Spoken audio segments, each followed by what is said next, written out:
Tuh, dua, tiga.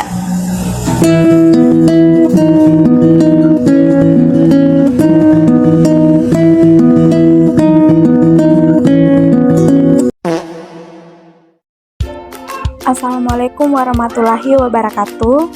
Baiklah, pada video kali ini kita akan membahas yang pertama, konsep dasar kebijakan publik, yang kedua, mengapa harus ada kebijakan publik.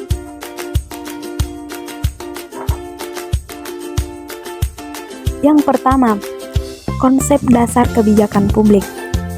Konsep dasar kebijakan publik secara konkret mencakup yang pertama, identifikasi masalah, yaitu pengenalan dan pemahaman terhadap masalah yang ingin diselesaikan atau ditangani oleh pemerintah. Yang kedua, analisis kebijakan, yaitu evaluasi berbagai opsi kebijakan yang mungkin termasuk dampak positif dan negatifnya, serta ketersediaan sumber daya yang diperlukan. Yang ketiga, pembuatan kebijakan, yaitu penetapan tujuan yang jelas dan pembuatan keputusan tentang kebijakan yang akan diadopsi untuk menangani masalah yang diidentifikasi. Yang keempat, implementasi, yaitu proses menjalankan kebijakan yang telah ditetapkan, termasuk alokasi sumber daya, perubahan dalam praktik pemerintahan, dan komunikasi dengan pemangku kepentingan. Yang kelima, evaluasi.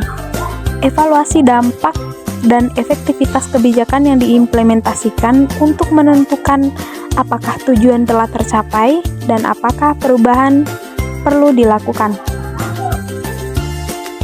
Yang kedua, mengapa harus ada kebijakan publik? Jadi, kebijakan publik diperlukan karena yang pertama, untuk penyelesaian masalah. Dalam hal ini, kebijakan publik membantu pemerintah mengidentifikasi, menganalisis, dan menyelesaikan masalah yang dihadapi oleh masyarakat, seperti kemiskinan, pengangguran, atau perubahan iklim. Yang kedua, untuk pengaturan dan perlindungan. Dalam hal ini, kebijakan publik memberikan kerangka kerja untuk mengatur perilaku individu, perusahaan, dan organisasi, serta melindungi kepentingan masyarakat umum, misalnya melalui undang-undang lingkungan atau regulasi kesehatan. Yang ketiga, distribusi sumber daya. Dalam hal ini, kebijakan publik memastikan distribusi yang adil dan efisien dari sumber daya publik seperti anggaran negara, fasilitas umum, dan layanan kesehatan. Yang keempat, untuk pengembangan masyarakat. Dalam hal ini, kebijakan publik dapat membantu menciptakan kondisi yang mendukung pertumbuhan ekonomi, pendidikan, dan kesejahteraan masyarakat secara keseluruhan. Yang kelima, stabilitas dan ketertiban.